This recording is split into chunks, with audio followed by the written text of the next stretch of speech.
We're in the midst of this series called 7. In the midst of it, we just started last week, actually. Go catch up if you weren't here.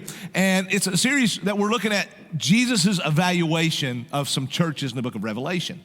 And you know, as we dive into that today, I want to pause for a moment because tomorrow is called Martin Luther King Day, right? It's a day that we've set aside deservedly, much needed day that we've set aside to recognize an incredible civil rights leader who stood strong against segregation and all those things. And so we set aside tomorrow as a country to remember that and to celebrate and to ponder what can we do to make it better.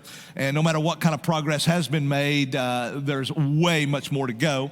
And so, man, as we do that, I'm wondering today, and I don't think I wonder, I think I know the answer. If Jesus we know is constantly evaluating the church, he's constantly evaluating us. I wonder what the evaluation would be of most churches in the United States of America today. And I don't think I have to wonder what that is. I think I know. I think most churches would not be a representation of what Jesus wanted in his church. Matter of fact, I think rather than commending, he would condemn churches because they're monochromatic.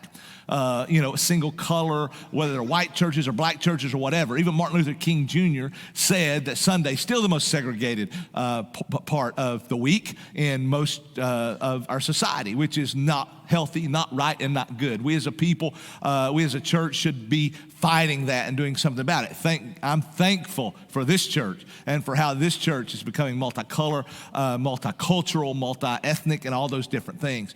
But we need to figure out how we can help others. And I'm reminded of Ronald Reagan in 1987. Many of you will remember this.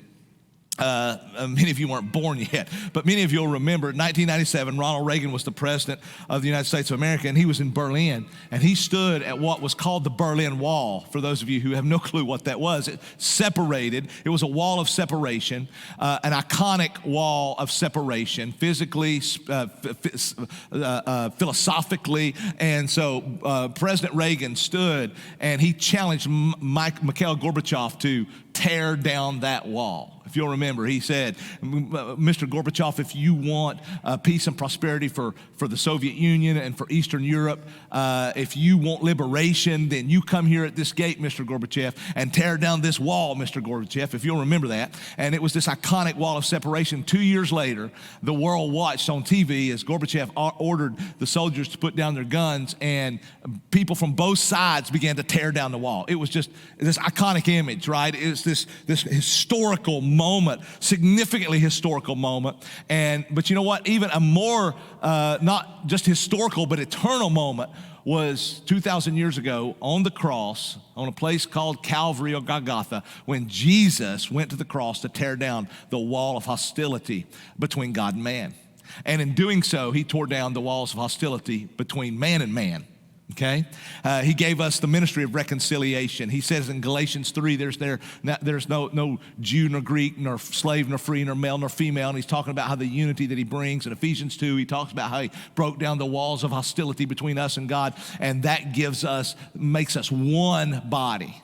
And you know what? We as a church, I'm thankful for what God's doing in this church, and we need to be leading the way for churches all over and still crying against the injustice of racism and segregation and all those things. And so I'm grateful for what's happening in this church. I'm so grateful. And as we go into tomorrow, I want to read to you. We've all remember the quotes from King's speech, I Have a Dream. Matter of fact, speechwriters have deemed it one of the greatest speeches ever written. It's incredible speech, and it was credible. But I want to read to you today a couple of quotes, not from the I Have a Dream speech, but from his letters from jail in Birmingham.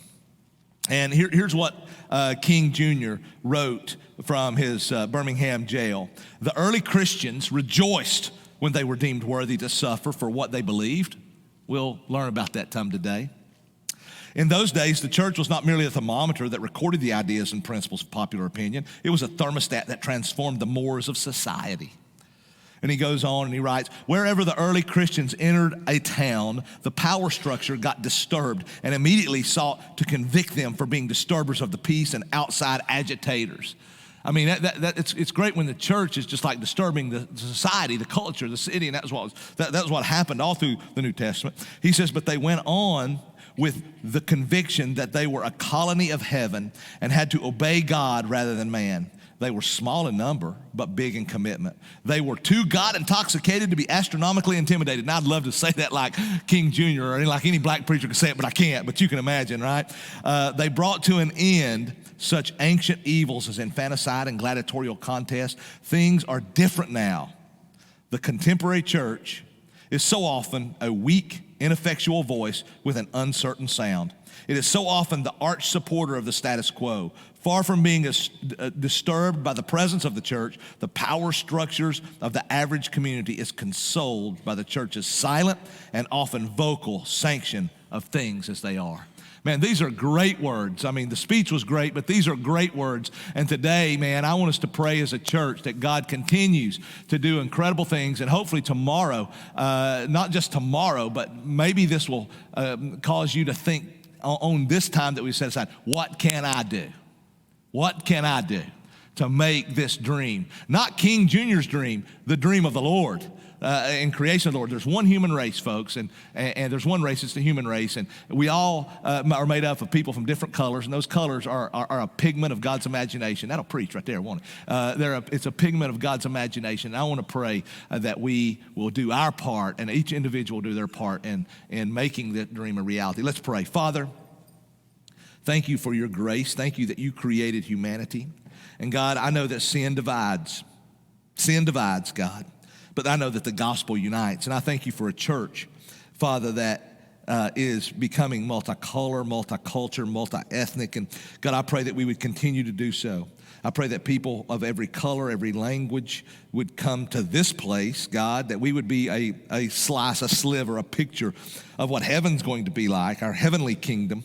God, and I pray that this church would not only do that in this place, but we would lead the way in helping people all over the world understand that you broke down the wall of hostility between man and God, and you gave us the ministry of reconciliation to help people know you, and God, that helps us to break down walls between people. And I pray that we would lead that charge, that it would be passionate about it, that it would not be something that's on the periphery, but it would be in our face and on our tongue all the time. We love you and praise you in Jesus' name. Amen. All right, now as we jump into this, back into this series, I'm wondering today, how many of you have went through a performance evaluation at work? How many of you have went through or given one? Yeah, you're raising your hand. If you work, we've all went through performance evaluations, right? And no one really likes them, no matter what side of the table you're sitting on. I mean, they're always a little tense, and they're not a lot of fun. And so what I want us to do today is I wrote down some funny quotes, right, for your listening pleasure. Here are some literal quotes from some performance reviews. I hope none of these are in your file. Maybe you can think and say, hold on, he may have wrote that about me. But here's some quotes. Listen, someone said that since our last review, Jim has not only reached rock bottom, but he has begun to dig, right? About another guy, his men would follow him anywhere because everyone loves to see a train wreck, right? Not the reason you want somebody to say they follow you. Somebody else wrote, this guy would be out of his depth in a parking lot puddle. You know? He sets low personal standards and consistently fails to meet them. Wow. He's depriving some village somewhere of its idiot. You know, you don't want that to be written about you. She should go far. The sooner she gets there, the better. He's got a full six-pack, but he lacks the plastic thing that holds it together. He brings a lot of joy whenever he leaves a room. When his IQ reaches 50, he should sell. If you see two people talking and one looks bored, he's the other one. And finally, he has two brains. One is lost and the other's out looking for it. I hope none of these are written about you. I hope you've not had to write those about anyone that works for you, but none of us really enjoy performance reviews. We don't enjoy being evaluated, but you know what? It's just a part of life. Actually, we're evaluated every day. There's never going to be a moment that you're not going to be evaluated. If you're in school right now, you know you're evaluated. Some of you are going to be evaluated tomorrow when you take a test. It's going to evaluate your progress, and some of you are going to like, oh no, right? If you go to the doctor, they're going to evaluate you. That's what a physical is. It's going to evaluate your health. That's what your doctor is going to do. Man, you want to get into college, you're going to have to take a test to be evaluated. You want to get a job, you're evaluated. You want to get a raise, you're evaluated. You want to keep a job, you're evaluated. Everybody, every Sunday, evaluates my sermons, right? Some of you going, right? And so we're all evaluated every week, right? And here's the thing, it's a part of life. It's the way life is. Get used to it. But here's what I also want you to know. The Bible says that Jesus is constantly evaluating the church and you. Did you know that? Constantly evaluating. Last week we looked at Revelation chapter 2 in the beginning, and he talks about Jesus walking among the 7 lampstands. The lampstands are the churches, symbolic of the churches. He's walking among them. He's evaluating. He's constantly evaluating the church and every believer who makes up the church. He knows every detail. He knows every situation. He knows what you think, say, and do before you think, say, and do it. He knows why you do what you do. He knows everything, and he's constantly evaluating. So what is the evaluation Jesus would give you? What is the evaluation Jesus would give our church? Well, when we look at Revelation 2 and 3, what we see is this is the recording of Jesus' evaluation of 7 literal churches in that time, Asia Minor, present day Turkey, okay? Now, why 7? I mean, there were many churches. I mean, there were churches all over the world. Why these 7? Why 7 and why these 7? Well, I think 7 in Scripture and Revelation is symbolic of completion. Some would say perfection. It's the perfect number. It's symbolic of completion. So I think he gave 7 evaluations because these 7 churches are representative of all churches throughout all history and all time, including LifePoint Church, okay? And so I think they're representative. And so when we look at these, man, we can begin to evaluate and see how he's evaluating us. Now, last week, we looked at Jesus' evaluation of the church in Ephesus, right? I mean, it was a great city. And when we look at that church, it was a great church. Jesus said, he come out of the gate commending them. He said, you are doing all the right stuff. Man, I know how you're working hard. Everybody in the church there was no bench sitters. Nobody had removed themselves from the game. There was no sit and soak. Man, it was serve, right? It was, everybody was involved in ministry and they were serving. They were persecuted, but they were standing strong in persecution. They were tempted. They lived in a godless society where, it was just hypersexual sin was everywhere, and they stood strong against that. They knew the word because they stood strong against false teaching. And how do you stand strong against false teaching? You know, true teaching, right? And so they were standing strong. They knew the word. They were enduring persecution, standing strong in temptation. Man, if many times people come to me and say, hey, I'm moving to Texas, I'm moving to Florida, I'm moving to this city. Can you tell me a good church in that city? If you come to me and said, I'm moving to Ephesus, can you tell me a good church? This is the church I would want you to join based on his commendation of the church. But it didn't stop there. He went on and he said, but I have one thing against you. One thing, you have drifted from your first love. You've drifted away from your first love. You're doing all the right things, but you're doing them from duty, not delight. You serve me, but you don't love me. And so therefore, he said, if you don't love me, if you don't look back, remember and repent and repeat the things you did when you loved me, I'll shut your doors.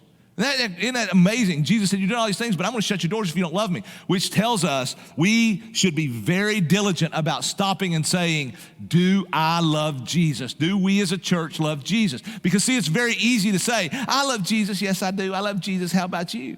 It's easy to get this side shouting against this side. So who can shout the loudest in the cheer, right? It's easy to say I love Jesus, but really, how do you know you love Jesus? Well, it's very subjective.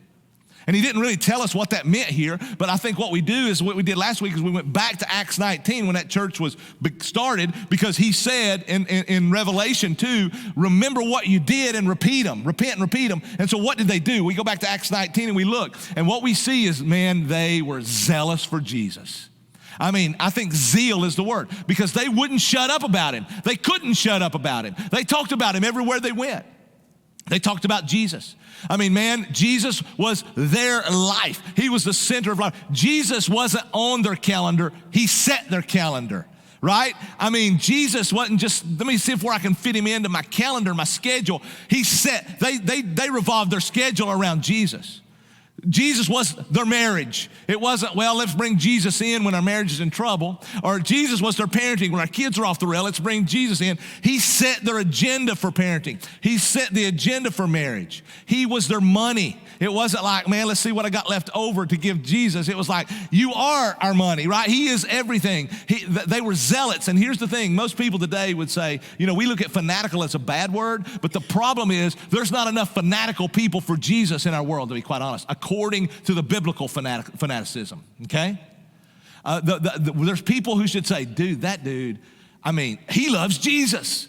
When people see you, they see me, they should say, he loves Jesus, right? If people don't say that, then we're probably not zealous enough for Jesus. If people don't associate your name that know you with Jesus, we're probably not zealous enough, right? And so that's what we saw in that church. Now today, we're going to move. We saw a zealous church, and Jesus evaluated them according to their zeal. Today, we're going to look at the namesake of this city here that we're in today, Smyrna, the church in Smyrna, right? And I love it because it was a very healthy church by the standards of what Jesus evaluates by. Now, many churches today would not fit this and think they're healthy. But folks, there's a different metric that God evaluates by. And so this church was a very healthy church, and it was strong. And so let me give you some historical context so you know what's going on in the city. Smyrna was a very ancient city. Smyrna was a city that was really developed 1000 BC. So it's 3,000-year-old city. It still exists today, by the way. And today it's thriving. It's 4.5 million people. It's not called Smyrna today. In 1930, the name was changed to Izmir. It's Izmir, Turkey, is present-day Izmir, Turkey, is ancient Smyrna. All right? And it's a town of about 4.5 million people. Back in the day when John received the vision from Jesus, it was a very important, it was a very wealthy city. It had a huge stadium. It had a magnificent library, and it had the largest theater in all of Asia at that time. And one of its claims to fame today is it was the birthplace of this epic poet named Homer.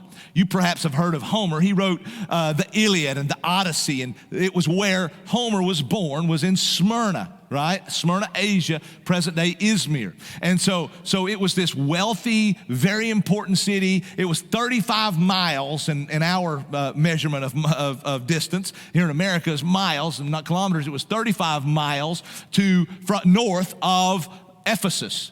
It was situated on the coast of the Aegean Sea. And so it was very, very, very beautiful coastal town. It was so beautiful that it was called the flower of Asia. Some people call it the crown of Asia. And the reason they call it the crown of Asia was because right behind the city, there was this big hill that came up, and it was surrounded at the top with these temples to all these false gods, very opulent, very lavish temples to the Greek god Zeus, and all these gods temples were surrounded the temple. And it looked like a big head sticking up with a crown on it. And so many people call it the crown of Asia. And it was a very, very patriotic city, loyal to Rome. Cicero once said that Smyrna was so loyal that it was the most faithful and ancient ally of Rome. It was a very ancient and faithful ally of Rome. It was so loyal that they were the very first city in Smyrna. They were the very first city to erect a monument to the goddess Roma. And the goddess Roma was a female goddess that personified Rome. So basically it was Rome worship. They worshiped Rome, okay? And it would be like us putting up an Uncle Sam monument down in Nash Vegas somewhere, out in a parking lot, and people worshiping Rome. And then the Emperor Domitian came in, and he made it law that you had to worship Caesar.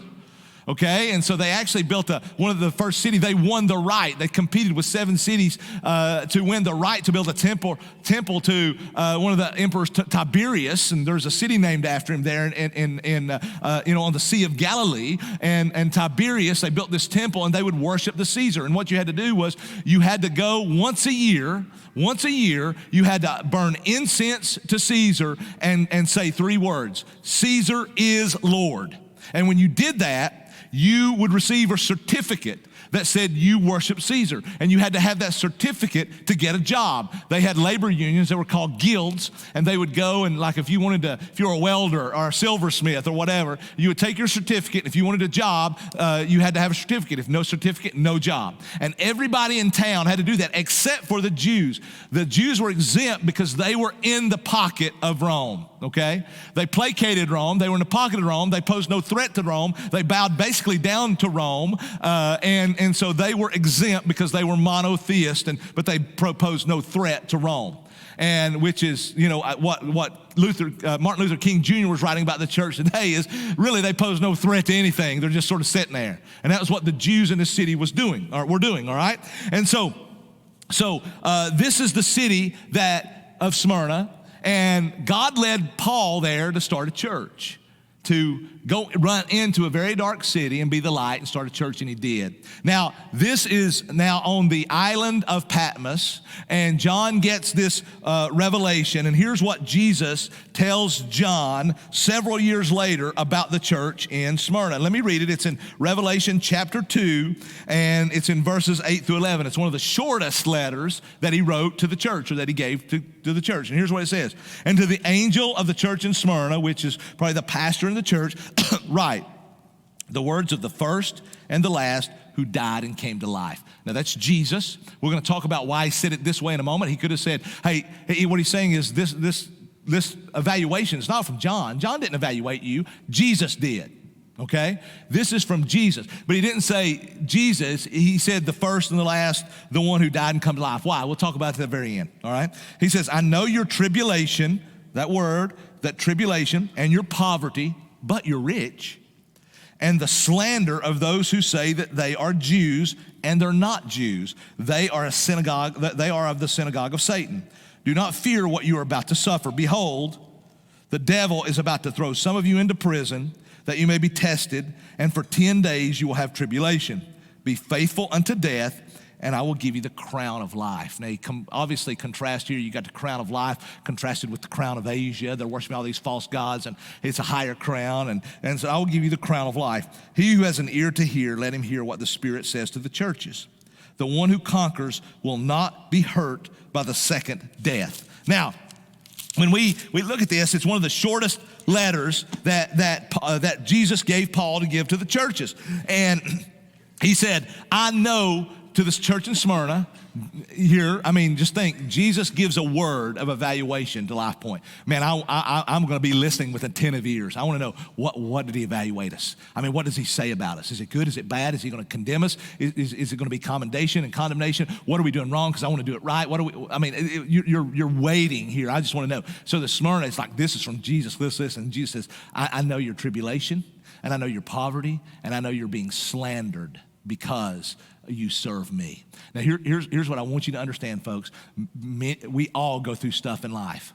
You go through stuff in life. You go through marriage stuff. You go through parenting stuff. Some of you are going through physical stuff with illness and disease, financial stuff, work stuff, relationship stuff. And it's very easy when you're going through stuff to begin to wonder after a certain period of time, if it goes on for any length of time, to say, does God know? Is God aware? Where is God? Why is God not moving? Why is God not acting? And here's what, folks, we can learn from this is Jesus knows what you're going through. He knows your tribulation. He knows what you're suffering, and he cares. He's not aloof. He's not distant. He doesn't care. It's not out of sight, out of mind. He is always watching, and he knows everything you're going through right now. And he's there, and he cares, okay? Everything you're going through, Jesus knows, okay? And so he says, I know, first off, your tribulation. Now, let's look at this tribulation for a moment. The word tribulation means an intense, crushing pressure. It means an intense, crushing pressure. So here's what Jesus is saying to the church in Smyrna, who was being persecuted and killed because they followed Jesus. He said, I know that you will not bow down to Caesar. I know you will not say Caesar is Lord. I know you will not worship Rome. I know you will not worship the polytheist gods that are all among you. I know you're not caving to the sexual deviation and the pressures of the world. I know you're standing strong, and I know that it makes people uncomfortable, and I know people hate you because of it, and I know that you are being persecuted and it's crushing the life out of you. I know that. I know that, Jesus said. Now, interesting, the word Smyrna means myrrh. Okay, myrrh. Now, perhaps you remember myrrh might have rung a bell in your mind because myrrh is one of the 3 gifts we're told brought by the wise men to Jesus at his birth. Not necessarily 3 wise men, but 3 gifts. Could have been 10, could have been 20 wise men, but they brought 3 gifts. One was myrrh. What was myrrh? I think it's very appropriate that they brought myrrh because myrrh was a gum resin from a shrub bush that was an aromatic perfume. It was made into an aromatic perfume, and it was used to anoint priests. Jesus would be our high priest, and also to put on dead bodies. They didn't embalm back then, and so to beat the smell back, before they could bury someone and put them in the tomb, they would put the spices and the myrrh all over their body. Very appropriate for Jesus, who would be our high priest and die for our sin, right? And so this myrrh, how they would extract this myrrh was the shrub bush would have to be crushed in order to get the resin out. They would crush the bush, and it would get the resin out, and that's exactly what's going on in the town of Smyrna. The Christians are being crushed. I mean, the Christians are being persecuted, they're being killed, they're being crushed because they believe in Jesus. And that crushing produces this sweet aroma to God. It is a beautiful, sweet aroma to God. And that's what we see is they are, in the city called Myrrh, you see the Christians being persecuted and pressed and crushed for their faith. But he also says, I see your extreme poverty. Now, there's 2 Greek words for the word poverty, and one means basically I'm just surviving. I'm at the poverty line. Man, I'm barely making ends meet. I got almost every month, I've got more month than check. I can't hardly make it. That's what one of the words mean. The other word means total, complete destitution. It means that you have nothing, no money, no stuff, no way of getting it. You are destitute. That's the word used here. Jesus says, I know that you are utter extreme poverty. What was happening here is the Christians would not bow to Caesar. They would not worship Caesar. They would not offer incense to Caesar, burn incense to Caesar. They would not say Caesar is Lord. So therefore, they did not get a certificate. And because they didn't have a certificate, they could not get a job. And so these Christians probably have no income. I mean, they are probably literally jobless, homeless. They have nothing. They're dirt poor because they worship Jesus Christ. And all they had to do is say, Caesar is Lord, and they could get a job and make ends meet for their family. That's all they had to do. But they refused to compromise to make a dime. They refused to compromise. They refused, and so they're dirt poor. They have nothing. And Jesus says, yet you're rich. You're rich. You see, folks, listen, I really believe that this is where we miss it here in America, right? Because you see, in America, we think being rich is determined by how much money we have. But biblically, being rich has nothing to do with how much money you have, but it has everything to do with how much life you have, right? I mean, these Christians had nothing, but they had Jesus, and that was everything. Most people in America today have everything, but they don't have Jesus. And so they really have nothing, right? Folks, there is nothing wrong with being wealthy. There is nothing wrong with being wealthy. But folks, here's what I know. I don't know a single rich person, rich in Christ, who is upset because they're not wealthy, but I know a lot of wealthy people who is upset because they're not rich. Your level of richness is not determined by how much you have, but by how much Jesus has you. Your level of richness, the richness of your life, will not be determined by your bank account, but it will be determined by how much Jesus has of you. It will be determined by your zeal for Jesus, because your zeal for Jesus will give you stuff that money cannot buy and death cannot steal. How rich are you? He said, oh, I know your poverty. You're extreme. I know you have nothing. Some of you have no home. Some of you have literally no money, but you're rich. You're rich. That's an evaluation of Jesus. And then he said, man, I know that you're being slandered and ridiculed. And it was interesting who's slandering and ridiculing. You would think that those who are slandering them would be the pagans, the Roman pagans who worshiped Zeus and Apollo and who Diana and who bowed down to Aphrodite. And that would be who's slandering the Christians. No, he says who's slandering the Christians. It was the Jews who were not Jews at all. They're really national Jews, but they're really not spiritual Jews because they're of the synagogue of Satan, he says. In other words, they don't know me. They're not Jews, and they were slandering Jesus. Here's what they were saying. They were saying that because Jesus come in, and obviously in that day and age, the Jews, they rejected Jesus. And so the Christians would celebrate communion. Right? They would celebrate communion regularly, and communion or the Lord's Supper. You remember when Jesus, on the night before he was crucified, he celebrated what we call the Last Supper, the Lord's Supper, communion with his disciples. He transformed the Passover feast into the Lord's Supper, and what he did was he took that wine and that bread, and he broke the bread and passed it out. This is my body, eat. Wine is my blood, drink. Remember me. And so it wasn't really his body. It wasn't really his blood. I mean, it was metaphorical. They're sitting right there. I know that's not Jesus' flesh. I mean, that's not his thumb. That's a piece of bread. I mean, that's not, blood. That's wine. I mean, anybody can tell the difference. I mean, and so they knew it wasn't real. They knew it was symbolic. And what he was doing was saying, remember my death and my blood. And so the Jews were saying, these Christians, they're eating blood and drinking, and they're drinking blood and eating flesh. They're cannibals. They're wild cannibals, these Christians. Let's come along. And the pagans, the Romans, they were also slandering them too, because they were saying, man, they're atheists. They're horrible citizens because they won't worship Caesar, they won't worship Rome, and they're atheists. They were saying they're atheists because, you see, how they worshiped their gods was you had a little monument, right? You had a little trinket that was a god. The silversmiths worked silver into gods. The woodworkers would make gods out of wood. The stone cutters would make gods out of stone. And, man, if you travel the world today, you'll see these gods. When I get in a cab anywhere in the world practically, man, that taxi cab driver, it's nothing to have his gods all over a dash. He's got them taped and stuck on double-sided tape to his dash.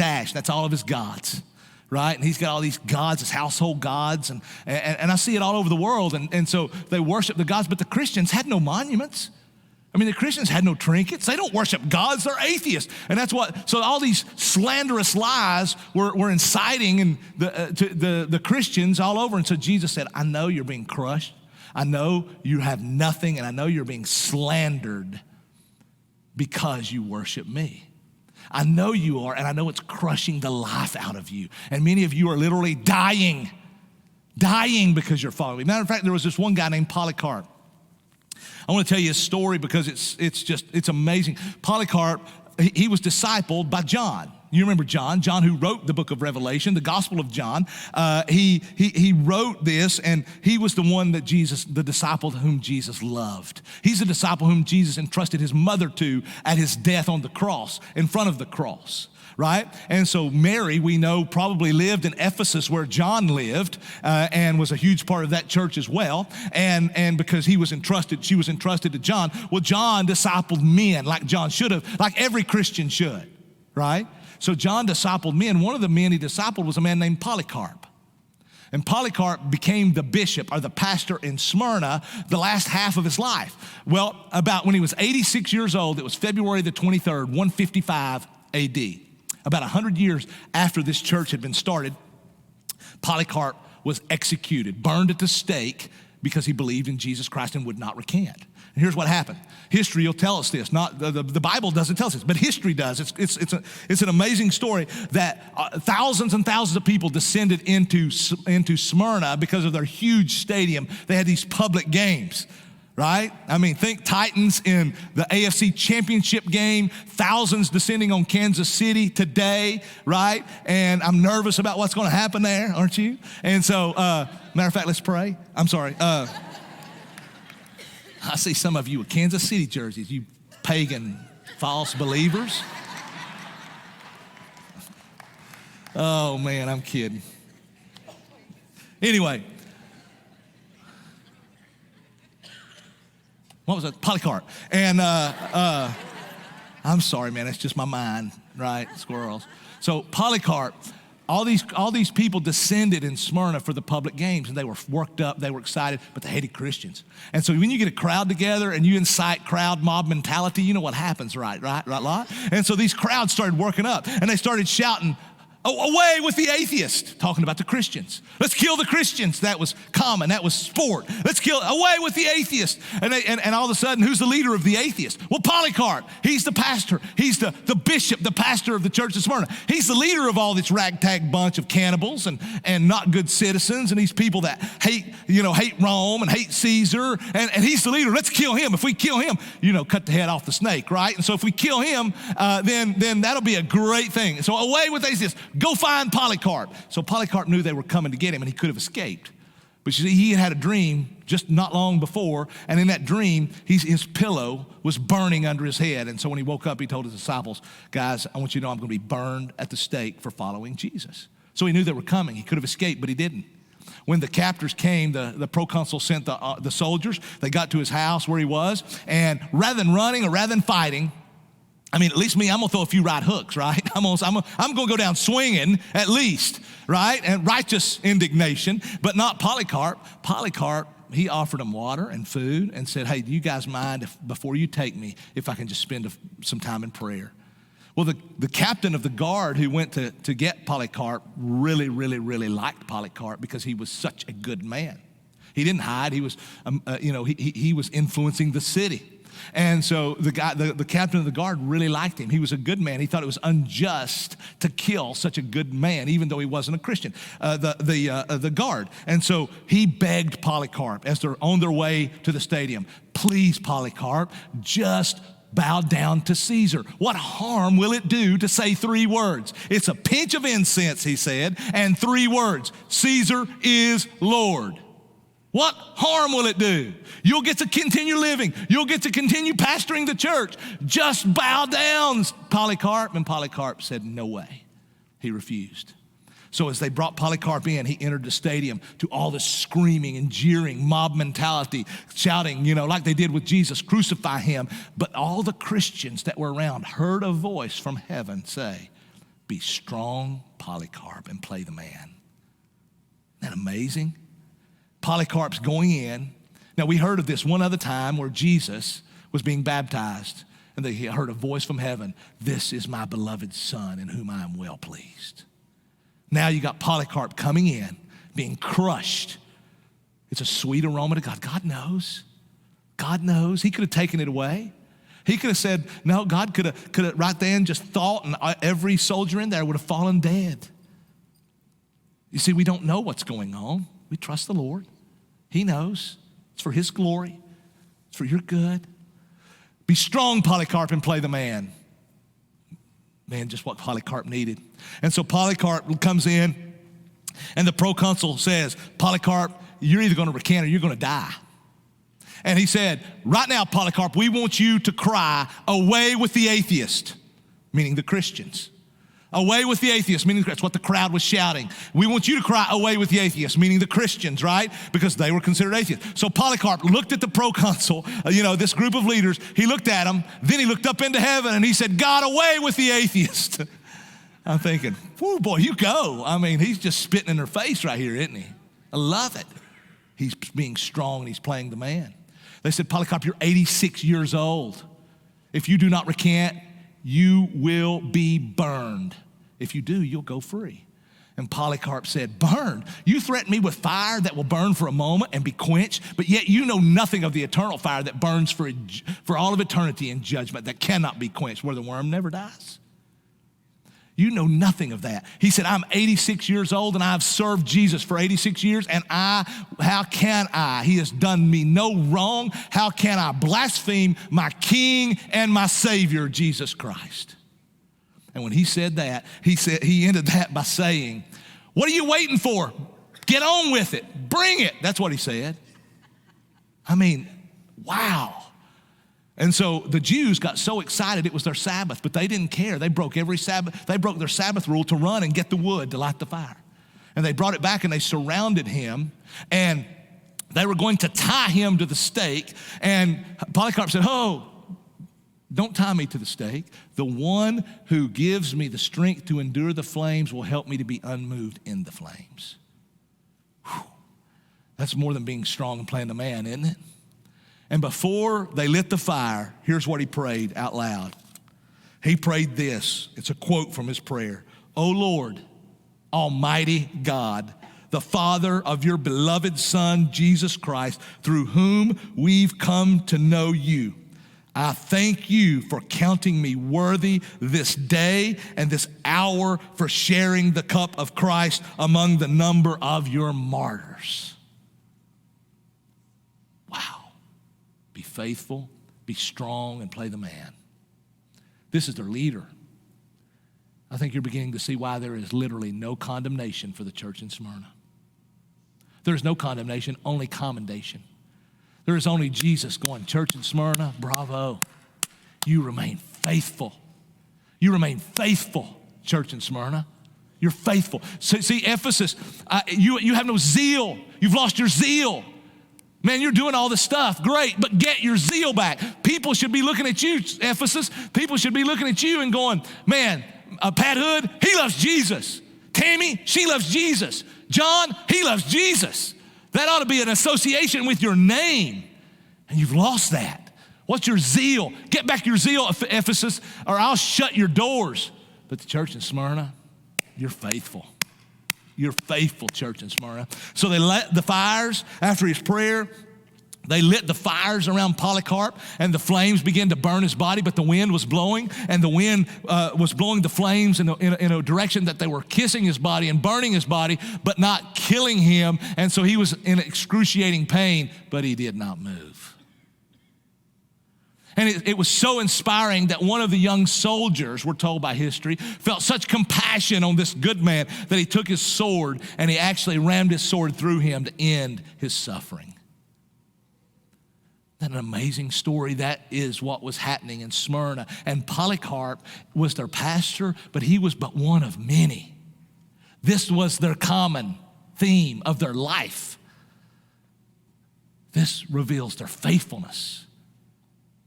And it wasn't just Polycarp, it was thousands throughout history. You see, we're told here that John recorded that Jesus said, you will be imprisoned, you remain strong unto death, you will be imprisoned and persecuted for 10 days. Now, is that 10 days literal? A lot of scholars believe that it was more symbolic of a short period of time. Even the 10 imperial persecutions that happened in the second and the third centuries, that was a period of 250 years where it's estimated that over 5 million Christians were murdered in that time because they believed in Jesus. Now, folks, 5 million Christians in that day would have been maybe like 1 in 3, perhaps. 1 in 2, I don't know how many Christians there was. We were talking in the second and the third century.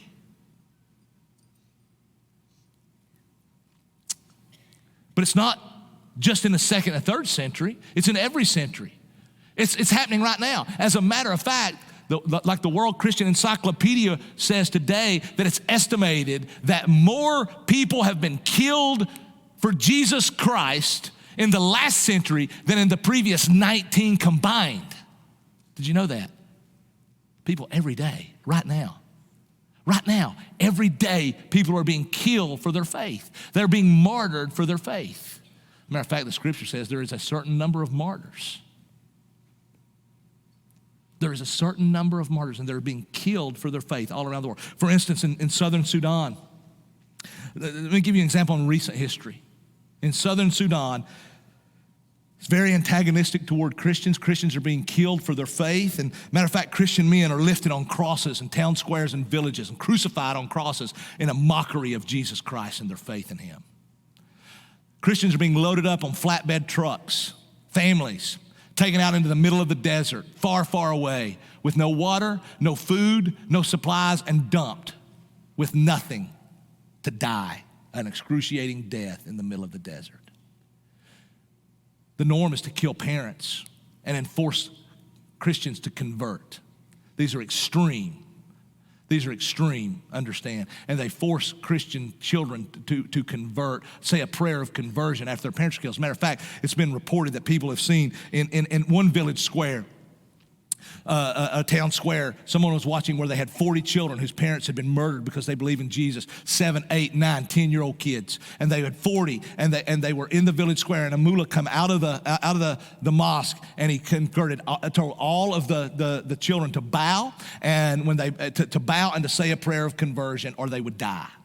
And they all bowed except one young boy, 8 years old. And this 8-year-old boy in recent history, 8-year-old boy, not an 86-year-old man at the end of his life, an 8-year-old boy at the beginning of his life would not bow and said, I follow Jesus Christ and I will not deny him.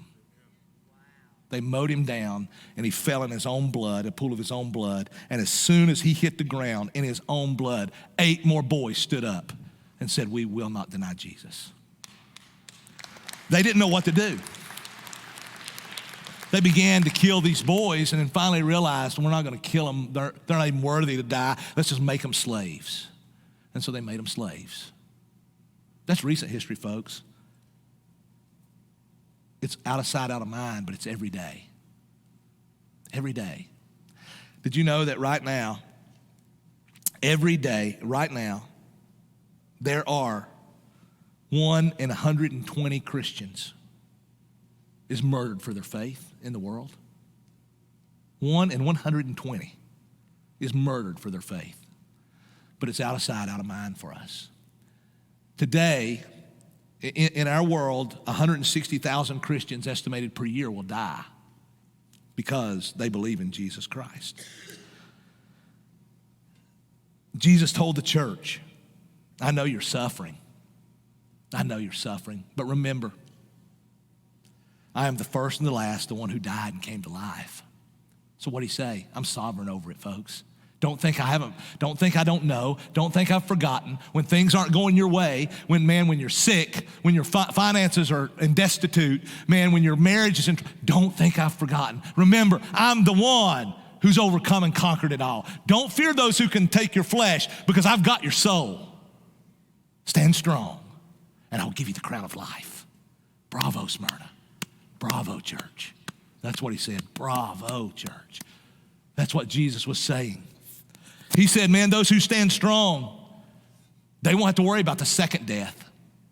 What did he mean? Well, here's what he meant. Listen, noticed, of anybody that is, 200 years old? No, it's 100%. You're going to die. I'm going to die unless Jesus comes back. I hope he does first. I know he's going to, but I hope he does before I die. It's 100%. We're all going to die. Everybody dies once. Those who do not know Jesus die twice. It's called the second death, eternal judgment. Everybody's born once, but only those who are born twice die once. Follow my drift? Those who are born physically to their mama and spiritually reborn by the Holy Spirit. Everybody's born once, but those who are born twice only die once. Those who are only born once die twice. Doesn't matter what you're going through, folks. Here's what you need to know. You need to understand this. If you believe in Jesus Christ, whatever you're going through and whatever hell you can go through, this is as close to hell as you'll ever get. And if you don't know Jesus, this is as close to heaven as you'll ever get.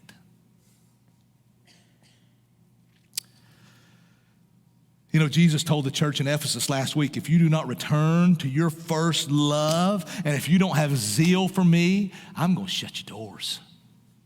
You know what we know? That today,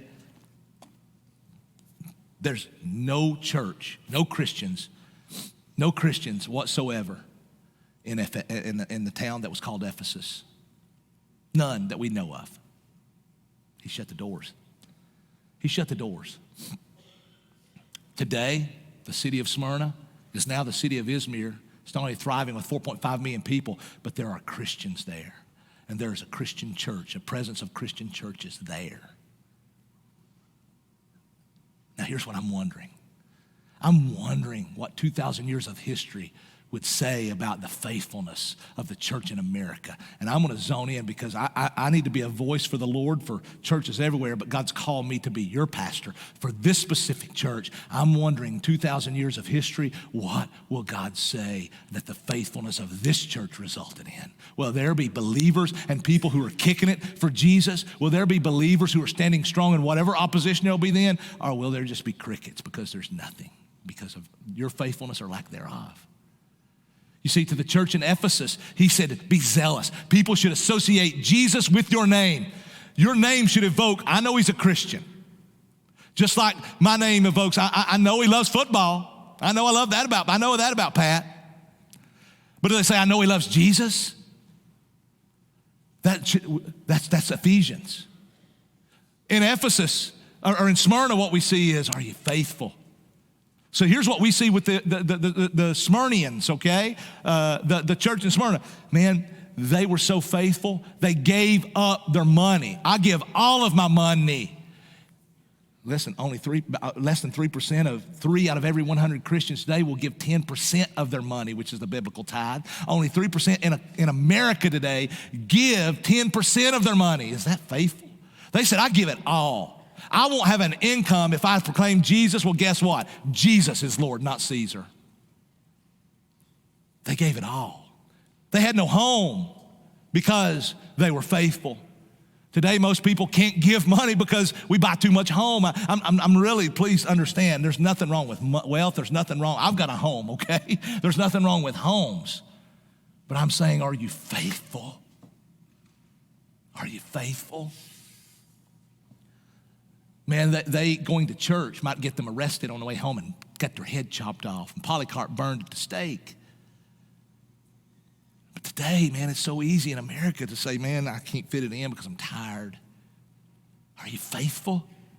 What will 2,000 years of history say about your faithfulness? And you pull it down not to this one church, but you zero it in and zoom in on one individual, you. That's who you're responsible for. Did you know that? You and your family. Are you faithful? That's my prayer. That's my prayer for my family. God, help my family to be faithful. God, help this church to be faithful. You see, I really, there was a time, admittedly, and confessing in sin that I cared about what pastors said about this church. And right now, I just care about what Jesus says about it. I want to hear him say, bravo, bravo, well done. Are you zealous and are you faithful? Maybe you don't know this Jesus. Come and talk to us. I promise you, he's the only thing that can make your life rich. Come and talk to us. If you know him, are you zealous and are you faithful? Bow your head for a moment, would you? As Travis comes out, I just want you to think about those things. If you're not a believer, Jesus is the only thing that can make your life worth living. He's the only thing that will give you something that death cannot steal from you and money can't buy. Come and talk to us. We're about to take up our tithes and offerings in a moment. And that's a response. Some of you have already given. Great. I hope you're faithful. But what I hope you're faithful in giving right now is your heart, your time, and your attention. If you're a believer, I just want you to sit for a moment and ponder. Am I faithful? Am I zealous? Am I faithful? What does that mean? God, help me to love you so much that everybody associates my name with your name. And help me to be faithful with my marriage, with my wife, with my kids, with my husband, with my job, with my money, with my thoughts. Help me to be faithful that everybody would say, Pat, and then their name would go to Jesus. Ponder that for a moment, would you?